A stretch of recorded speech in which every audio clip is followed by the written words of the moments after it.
आजपर्यंत तुम्ही बऱ्याच प्रकारची कोलंबीचं कालवण, कोलंबीचा रस्सा, कोलंबीची ग्रेव्ही किंवा प्रॉन्स करी वगैरे आपण म्हणतो, तसं बऱ्याच प्रकारे तुम्ही वेगवेगळ्या टाईपने हे कोलंबी किंवा मग प्रॉन्स करी खाल्ली असेल.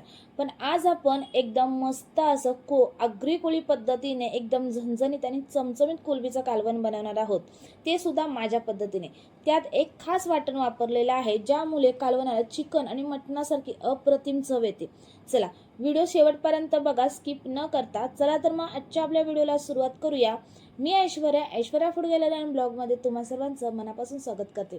अजूनपर्यंत आपल्या चॅनलला सबस्क्राईब नसेल केलं किंवा मग नवीन असा चॅनलमध्ये तर पटकन सबस्क्राईब करा आणि बेल आयकॉन देखील प्रेस करा. चला, त्यासाठी आपल्याला एक वाटण तयार करून घ्यायचं आहे. तर आपल्याला इथं लागणार आहे सुकं आणि ओलं खोबरं. थोडं ओलं खोबरं घ्यायचं आणि थोडं सुकं खोबरं घ्यायचं. आता यामध्ये तुम्ही कोणतंही ओलं खोबरं किंवा मग सुकं खोबरं याची क्वांटिटी आहे ती कमी जास्त करू शकता, किंवा मग ओलं तर ओलं खोबरं किंवा मग सुकं तर सुकं खोबरं असं घेतलं ना तरी सुद्धा अप्रतिमच चव येते. पण या पद्धतीने एकदा हे दोन खोबरं आहे किंवा ओलं आणि सुकं खोबरं एकदा नक्की मिक्स करून हे वाटण आहे ते बनवून बघा. चला, आता हे खोबरं आहे ते आपल्याला अगोदर ओलं खोबरं कढईमध्ये टाकायचं आहे आणि पूर्ण ड्राय होईपर्यंत किंवा मग थोडासा तांबूस रंग येईपर्यंत आपल्याला भाजून घ्यायचं आहे. त्याला थोडासा तांबूस रंग आला की त्यामध्ये आपल्याला सुकं खोबरं टाकून घ्यायचं आहे आणि त्याला सुद्धा मस्त असं आपल्याला थोडासा गोल्डन रंग येईपर्यंत आपल्याला हे वाटण आहे ते किंवा मग खोबरं आहे ते भाजून घ्यायचं आहे. दोन्हीही खोबरं आपण भाजलेले आहे ते पूर्णपणे थंड करून घ्यायचं आहे. त्यानंतरच आपल्याला हे वाटण वाटून घ्यायचं आहे. आता तुम्ही व्हिडिओमध्ये बघितलेलंच असाल की वाटण वाटताना अजिबात आपण कोणतंही पाणी वापरलेलं नाही. पूर्णपणे कोरडं असं हे वाटण आहे ते आपल्याला मिक्सरमधून फिरवून घ्यायचं आहे आणि खिसलेलं खोबरं वापरलेलं आहे, त्यामुळे आपल्याला पाण्याची आवश्यकता अजिबातही लागत नाही आणि मस्त असं हे वाटलं सुद्धा जातं. चला, आता त्याच कढईमध्ये आवश्यकतेप्रमाणे थोडंसं तेल टाकायचं आहे आणि इथं आपल्याला ग्रीन चटणी बनवून घ्यायची किंवा मग ग्रीन असं वाटण बनवून घ्यायचं आहे. तर त्या वाटणामध्ये मी इथं टाकलेलं आहे थोडासा लसूण, आलं आणि कोथिंबीर. आता जो आपण लसूण घेतो ना त्याच्या अर्धा असं आलं घ्यायचं आहे, थोडीशी कोथिंबीर टाकायची आणि त्याची पेस्ट करून घ्यायची आहे. आता ती तेलामध्ये टाकायची. आपल्याला ही पेस्ट टाकल्याच्या नंतर त्याला परतून घ्यायचं नाहीये, तर त्यामध्ये आपल्याला लगेच जे आपले मसाले आहेत ना ते टाकायचे. मी इथं आगरी कोळी मसाला जो आपला घरगुती मसाला आहे तो टाकलेला आहे, थोडंसं लाल तिखट आणि इथे मीठ टाकलेलं आहे. त्याचबरोबर जे आपण वाटण केलेलं ते सुद्धा टाकलेलं आहे आणि मस्त असं मिक्स करून घेतलेलं आहे. आता हे मिक्स करताना थोडा वेळ परतून घ्यायचं आहे आपल्याला, लगेच त्यामध्ये आपल्याला पाणी टाकायचं नाहीये. थोडंसं 1-2 सेकंदासाठी परतून घ्यायचं. नंतर मग त्यामध्ये थोडंसं मिक्सरमध्ये भांड्यामध्ये पाणी टाकलेलं आहे आणि तेच पाणी यामध्ये टाकून तेल सुटेपर्यंत हा मसाला आहे तो चांगला असा परतून घेतलेला आहे.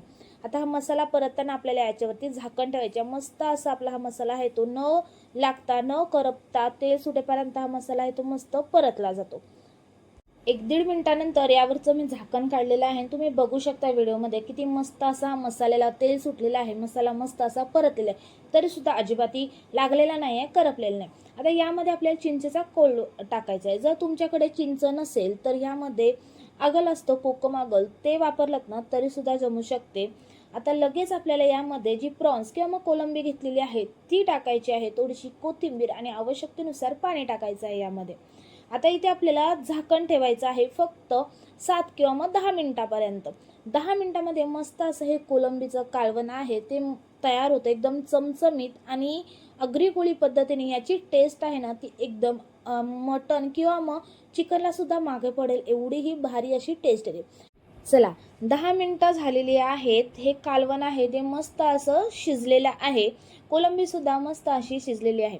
आता हे 10 मिनिटं मी अजिबात याच्यावरचं झाकण काढून परतून बघितलेलं नव्हतं, तरी सुद्धा मस्त असं एकदम चवदार आणि टेस्टी असं हे कालवण आहे ते तयार झाले.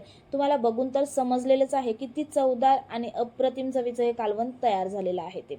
आता तुम्हाला जर आवश्यकता वाटत असेल तर झाकण ठेवल्याच्या नंतर तुम्ही 2-2 मिनिटांनी किंवा मग 5 मिनिटांनी एकदा दोनदा असं याला परतून घेतलं ना तरी सुद्धा जमू शकते, किंवा मग झाकण ठेवून आरामात त्याला 10 मिनिटानंतर बघितलं ना, फक्त आपल्याला हे लो फ्लेमवरती शिजवून घ्यायचं आहे.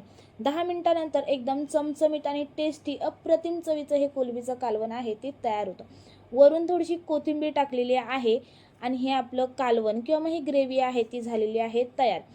अशी एकदम चवदार, चमचमीत, अप्रतिम चवीचं ग्रेव्ही, चिकन असो किंवा मग फिश करी असो, कोणतंही असो, त्यासाठी आपल्याला हे जे वाटण आपण बनवलेलं आहे सुकं आणि ओलं खोबऱ्याचं आणि त्यामध्ये जे आलं लसूण पेस्ट वगैरे वापरलेली आहे ते ही समजा तुम्ही 2 वाटण वापरलेत ना, तर सुकं मटण असो, सुकं चिकन असो किंवा मग अशा पद्धतीने कोणत्याही फिशची करी असो, तुम्हाला हे नॉनव्हेजचे पदार्थ आहेत ते एकदम अप्रतिम चवीचे ह्या वाटणामध्ये तयार होतात आणि तुम्ही एकदा खालीत ना की ही चव अजिबातही विसरणार सुद्धा नाही.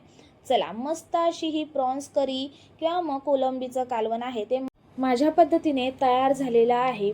तर मग तुम्हाला कसं वाटलं हे गरमागरम चवदार कोलंबीचं कालवण? ही रेसिपी आहे ती घरी नक्की बनवून बघा. कशी झाली आहे हे सुद्धा मला कमेंट्स करून नक्की कळवा. व्हिडिओ जर आवडला असेल तर लाईक करायचं विसरू नका. त्याचबरोबर तुमच्या मित्रमैत्रिणींना सुद्धा शेअर करा. आपल्या या चॅनलला अजूनपर्यंत तुम्ही सबस्क्राईब नसेल केलं किंवा मग नवीन असा चॅनल होती तर पटकन सबस्क्राईब करा आणि बेल आयकॉन देखील प्रेस करा. पुन्हा भेटूया अशाच एका नवीन व्हिडिओसोबत, भन्नाट रेसिपीसोबत. तोपर्यंत बाय बाय.